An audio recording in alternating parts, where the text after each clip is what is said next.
Howdy folks, and welcome to the Daily Coin. My name is Rory, and today is Monday, January the 11th, 2016, and I have the great honor and distinct pleasure of welcoming back one of my favorite people to speak with, Mr. Jeff Nielson from Bullion Bulls Canada, and he also writes for Sprott Money News.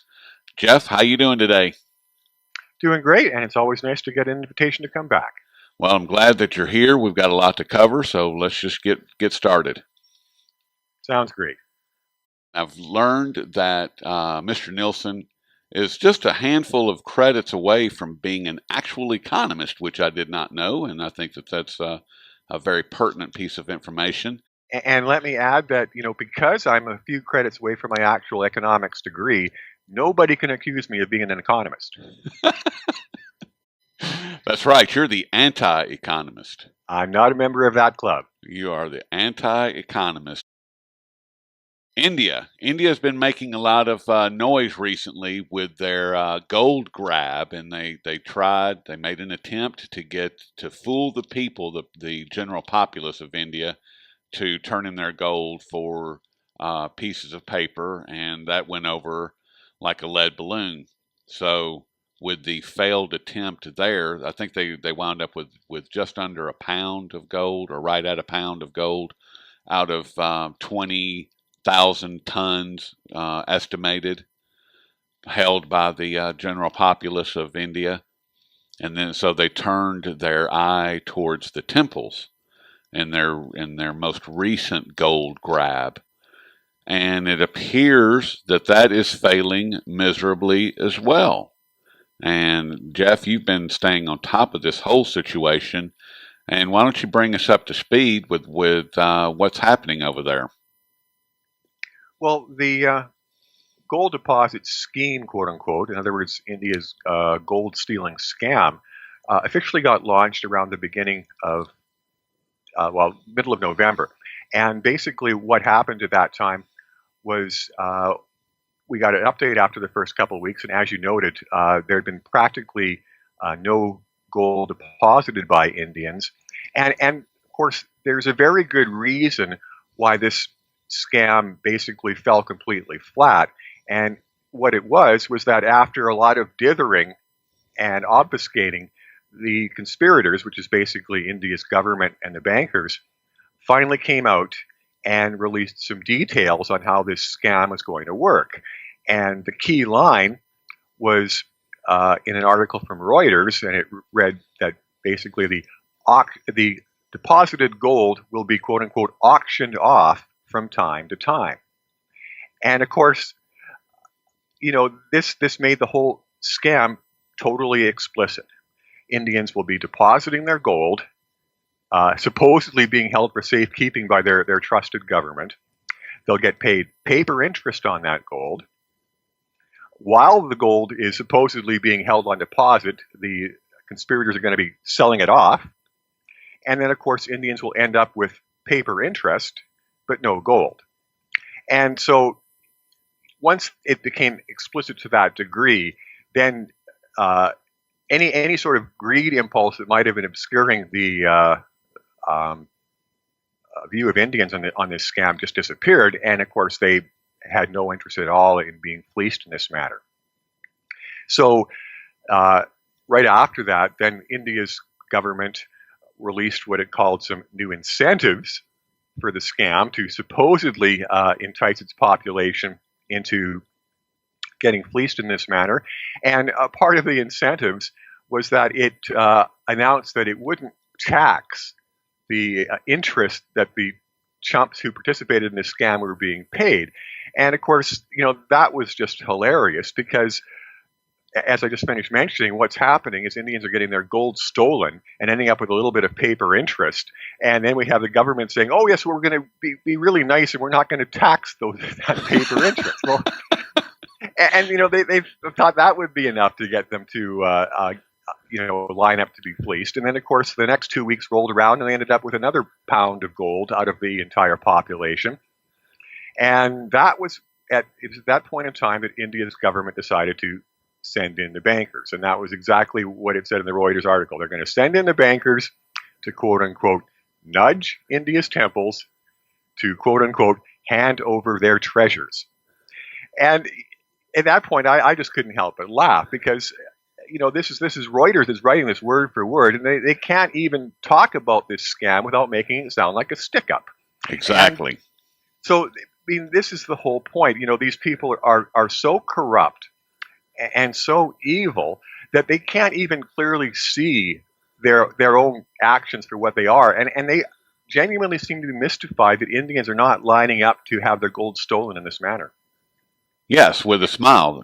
So now they're gonna send in the real criminals who can persuade them, wink, wink, and to turn over their gold. I don't think it's going to work. I think they're going to tell them to run them off their property. You need to back on out before I unleash Shiva on you or something. I mean, it's well, of course, ridiculous. they were actually successful, and they did quote unquote persuade one of the temples that had previously just announced that it was skeptical and not really interested in participating.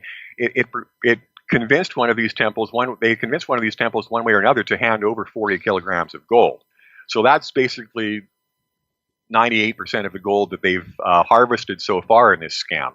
So the question then becomes, is there significant opportunities in terms of nudging these temples to get them to hand over more of their gold? And in fact, I just got some feedback from a reader from India, and his perspective on how things are in that nation is that the temples are considered to be quite corrupt themselves, and the temple trusts that oversee this gold are regarded with suspicion by a lot of Indians.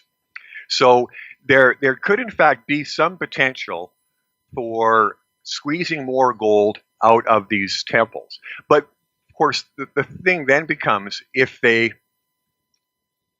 don't get any gold at all from the people, and they, do these grabs with the temples where they're getting, moderate amounts of gold, but certainly not enough to really justify the whole scam.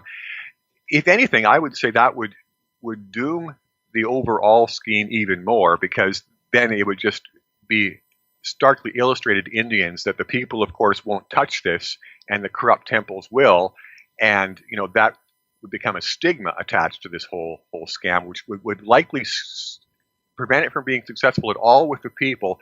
But like I said, that the temples themselves are somewhat of a question mark.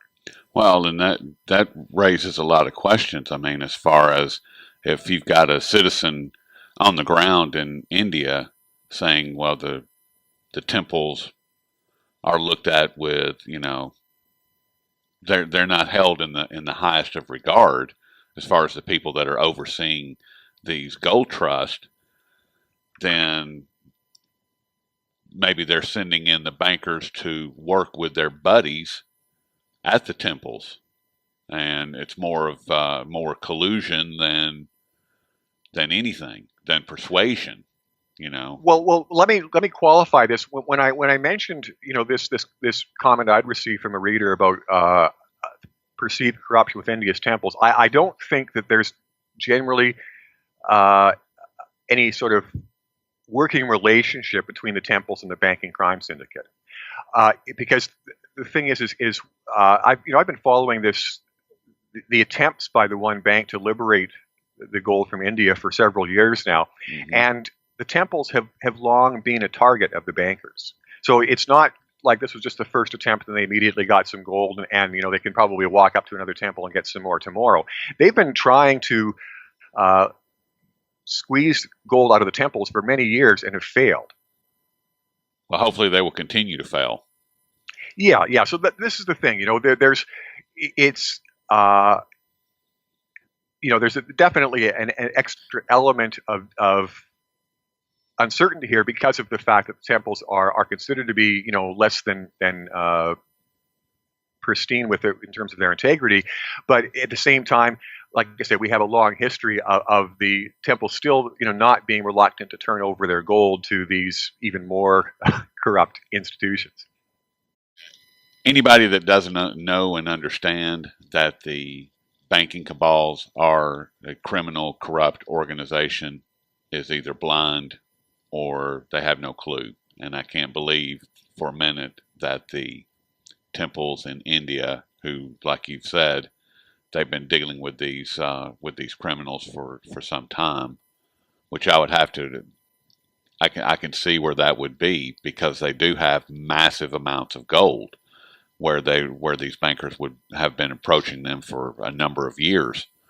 I would think that they can see right through them, and as I said a minute ago, we can only hope that the temples and the people that are in charge of these trusts, get them out, root them out, and just tell them to go, move along. You're not getting anything, But Well, the and fact that they've gotten 40 kilos, that's a lot. That's a lot of gold.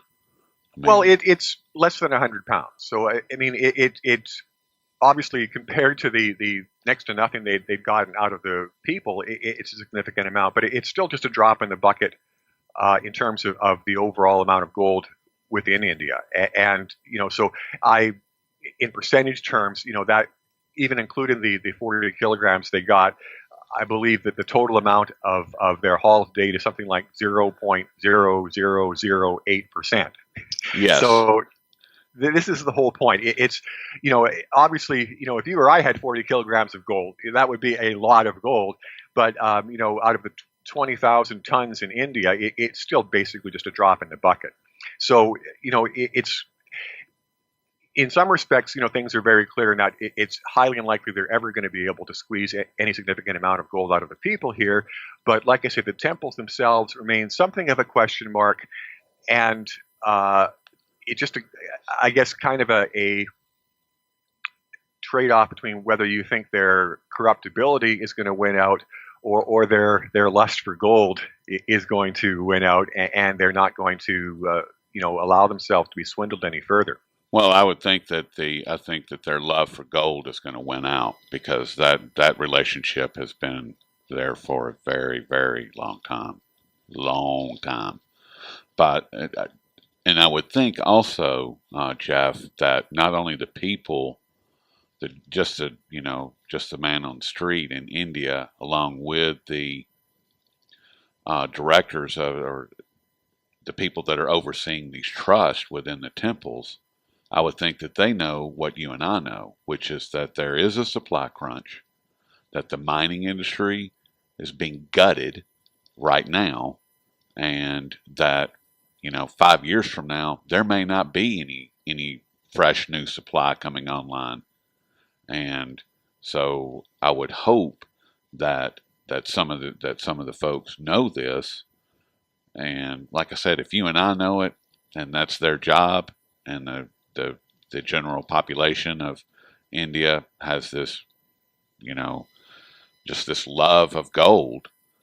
And I would think that they have a pretty good idea of that as well. I mean, wouldn't I you? think you could be presuming too much here. Okay. One thing we have to keep focused on is that India has no domestic gold mining industry. No, I So understand that. for centuries, it's been simply importing gold, and so. But this is the whole point. Without any gold mining industry of its own, it it's very unlikely they would have any understanding of the fundamentals of the mining industry. Well, but They would. you wouldn't need to know the fundamentals. You would just need to know that the price of gold has been down, therefore something is wrong within the system. Well, And but so the point somebody's going to be talking about that. but the point is that the only way to recognize that a price is illegitimate is if you're aware of supply and demand fundamentals. Gotcha. And Okay. the point there, of course, is that where do people in India go to get their information on supply demand fundamentals in the gold market? Well, they go to the World Gold Council. So I mean, this is the whole point. Okay. This is why it's so important for the bankers to control the message, so that with respect to anyone who is not intently focused upon a particular subject matter and thus able to see through the lies, then they control the message. They create the paradigm. So, of course, in the world of the mainstream media, there's plenty of gold around. There's plenty of silver around, and this is certainly what all that people are hearing in India. Okay. And so I would suspect that there's only a very microscopic portion of that population that has any real grasp of supply-demand fundamentals. And for the rest of the people, gold might as well be something that grows on trees, because it doesn't grow in India. It just shows up in boats. So this is the thing: I don't think that there is a lot of uh, good a very good grasp of the whole supply-demand fundamental picture in India. And of course, the other side is that they have such a huge domestic gold market that for the Indian population, the supply-demand fundamentals for the gold market are their own gold market. So when they get reports from the media that Indian demand has risen a bit or slipped a bit, that's what they play off of in terms of their own purchasing habits and whether they're willing to pay more or less for an ounce of gold. And very little heed is paid to the actual physical supply-demand fundamentals of the market itself. Okay. Well, I could see that. I can certainly see that. But you and I, on the other hand, we pay pretty close attention to what's going on out there. And you just, or Sprott Money just released one of your latest articles called Precious Metals, Buy Now or Roll the Dice, in which this article discusses, the reasons for that you just laid out, as far as the mining fundamentals, the market fundamentals of supply and demand, and should I jump in now or should I wait? And from my perspective, any day that I'm alive is a good day to buy gold and silver. What do you think? Well, as we know, the next crash is coming up really soon. Very soon. Of course, that means another period of panic where people aren't thinking clearly. But beyond that, I also wanted to make sure I got a reminder out to people so that they could remember what happened in the last crash. And what happened during the last crash was that, not surprisingly, gold prices and silver prices were whacked extremely severely. And we had the most ridiculous fantasy prices for gold and silver at the peak of that trough in any time over the last 15 years, going back to when silver was below $5 an ounce and gold was below $300 an ounce. But of course, the flip side to that scenario of insanely low prices was lack of availability, particularly with respect to silver. And what happened very quickly after the crash of 2008 exploded upon us, and of course was deliberately detonated by the bankers, is that most retail silver bullion products disappeared. And all that was available through the majority of the trough in the market was the largest silver bars. I believe that it was mostly the 100-ounce bars that were still available, and there simply aren't a lot of small investors that were ready and willing to purchase silver, in the form of 100-ounce bars. So this is the thing. The wonderful paper price that existed for silver during that trough was essentially an illusion, because only the largest investors still had access to silver at that point in time, and thus there was no silver to be had at that official price. And that's one aspect people need to keep focused upon as we head towards another crisis period, is that while the price itself may become extremely favorable, even more favorable than the crazy prices we have today, it doesn't do us any good if there's no metal available. And that was one point I wanted to get across to our audiences. Mm-hmm. And the other side of this is that when the market becomes even more stressed from prices being pushed lower, there's another phenomenon we have to watch out for, and it's what I've described in the past as quote-unquote decoupling. And the point there is that at some point, the bankers' artificial prices become so torturous on the market, and particularly with respect to the retail supply chain, that we'll simply get a moment in time where the either the retail element of the supply chain or even the wholesale element says, no, I'm not going to sell any more of my silver at these prices. Right. And what I'm going to do is, I'm going to decide on my own what I think I should be selling the silver for, and I'm going to call that the silver price. And of course, we're already getting this to a certain extent in the silver market right now. If people go around looking for silver bullion products at the retail level, most likely they're going to be paying somewhere around a 25% premium, if not more, to purchase their silver. And of course, when I wrote the article, I put quotation marks around the word premium at that point, because a premium for purchase of a hard commodity like gold or silver is supposed to reflect two things. It's supposed to reflect the transaction costs of handling a physical commodity, which are certainly greater than zero, and of course, it also has to provide a profit margin for the dealer himself. Right. So that is what the premium is supposed to represent, and traditionally, because gold and silver are such liquid markets, this premium has always been a single-digit figure and generally a low single-digit figure. So, seeing a 6% premium or an 8% premium or maybe even a 10% premium on silver, there's nothing particularly outrageous about that, particularly when we know the market's somewhat tight. But seeing a 25% premium on silver, it starts to become a question of semantics. It's no longer really a premium at all, and what it is dealers setting their own price.